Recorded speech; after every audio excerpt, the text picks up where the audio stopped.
What's up guys, and welcome back to the channel, where in today's video we will be discussing the character of Luke Skywalker in The Last Jedi and attempting to answer a very important question about his mentality in this film. Now, this is a question that I have thought about quite a few times since The Last Jedi's debut, but for whatever reason it's really been on my mind a lot lately. So, even after all of this time, I still have trouble understanding why, after seeing that light in Anakin Skywalker when no one else could, after turning Darth Vader, the most hated and feared man in the galaxy, back to the light, why was Luke so quick to give up on Ben Solo? Why was he so insistent that Ben would never return, despite being really the one and only catalyst for his father's redemption all those years ago? How could Luke, the hopeful, optimistic, and confident young Jedi, turn his back on his nephew without stopping to think there was a chance of bringing him back to the light? Now, like I said, this is something that I have struggled to make sense of for a long time, but I do think I've finally got it down. But with that being said, the answer is somewhat complicated because there is more than one reason, so let's just get started with what I believe is the most important factor.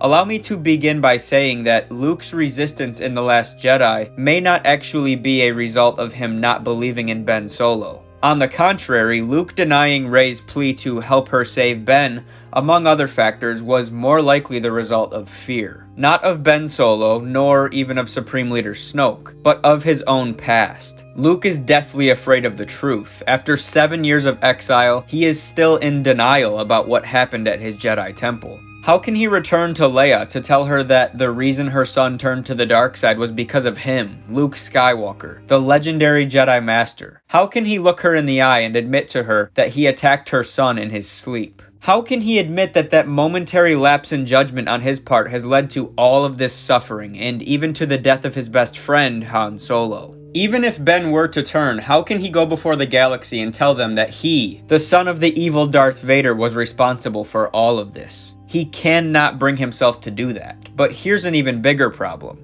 The return of Ben Solo actually becomes even less likely if Luke does reveal himself, because he is the primary source of Kylo Ren's anger. Luke's presence will only push him further into the darkness, as Snoke uses Luke's betrayal as more motivation to feed Kylo's rage. Now, let me make sure this is clear. Regardless of whether or not Luke returns, he still does actually believe that his nephew is gone. Luke is simply not the same person he was in Return of the Jedi. He is demoralized by his own failure, by his lack of vision, and by his inability to learn from the past. This is why he believes it's time for the Jedi to end, because even after the rise and fall of the Empire, even with Luke knowing what led to the previous fall of the Jedi Order, he is still unable to prevent darkness from rising once again. And that vision he saw in Kylo's head, whatever it really was, is still real to him. He believed in that moment that Ben would destroy everything he had worked so hard to create. And it's clear that even in The Last Jedi, he still believes this. He tells Rey that Ben would bring pain and destruction at the end of everything he loved. And although he is ashamed, that somewhat justifies his actions, or at least his thought process in that moment. The fear of Ben Solo ruining everything is what ultimately led to the galaxy's undoing, which, as we have now come to learn, was actually orchestrated by Palpatine. Ben Solo actually played almost no part in the fall of Luke's Jedi Temple, but Luke does not know that. And in addition to all of this, he has now come to learn that Kylo killed Han Solo. He murdered his own father in what many perceive as an act of cold blood. Now, is this worse than some of the things Darth Vader did? No. But Luke has a deep personal connection with Han, and so that strikes him in a different way. And that's not even to mention what he believes happened to his students, and so this is all just further confirmation that Ben will never return. And it gives him all the more reason to remain right where he is, regardless of whether or not he believes there's a chance of Ben coming back or not. Let's shift gears a little bit and also evaluate Luke's potential circumstances at the time Ben Solo fell to the dark side. We don't have many details on what the galaxy and particularly the Jedi Order looked like at this time, but imagine this scenario where Luke has devoted his entire life to rebuilding the Order. He's placed all of his eggs into this one basket. His very existence is dedicated to this singular cause. And then suddenly, after one crucial mistake on his part, it's all torn down in an instant.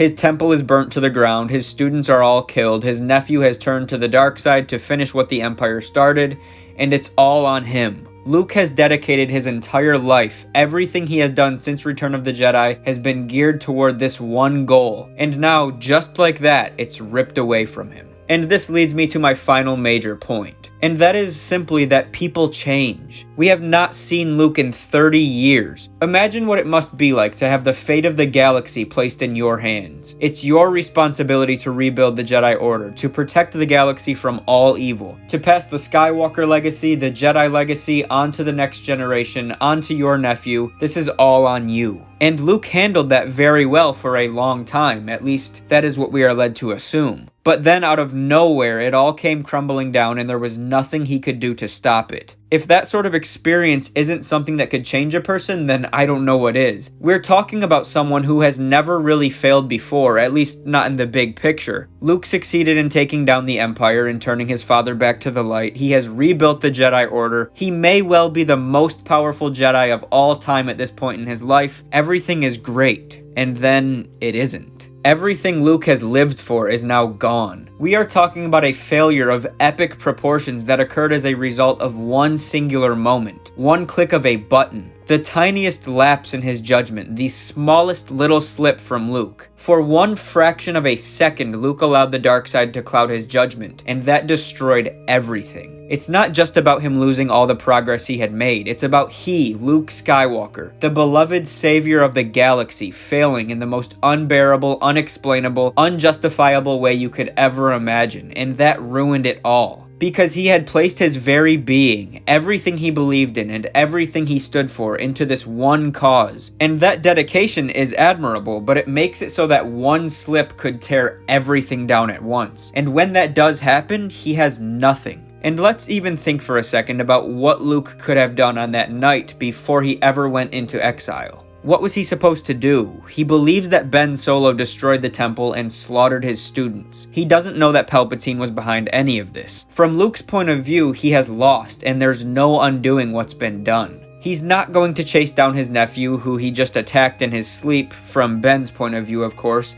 and then try to kill him. Then what is he supposed to say to Leia? And forget about Leia for a second, how could he live with himself at that point? He couldn't, and so he goes into hiding because he now sees that it's time for the Jedi to end. He can't simply rebuild everything he just lost, and he doesn't believe that would be the right move anyways. He is afraid of failure, which is why he refuses to return. And he's afraid of his own darkness, which is why he closes himself off from the Force and insists that the Jedi must end. Luke admits this to Rey in The Rise of Skywalker when he says, "It was fear that kept me here." Think about this from his perspective. If such a tiny lapse in one's focus can have such a far-reaching impact, how could Luke ever justify trying to rebuild it all once again?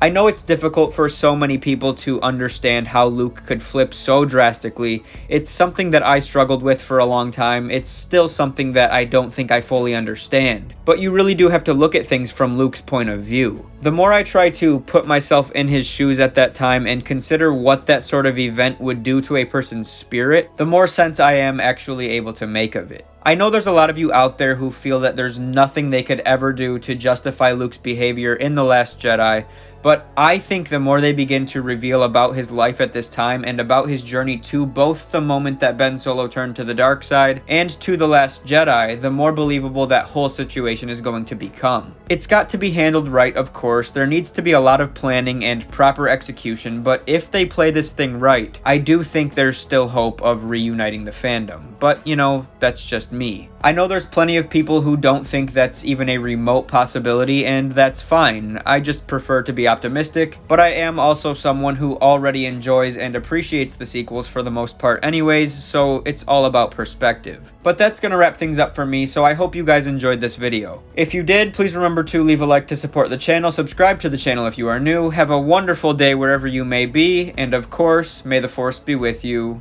always.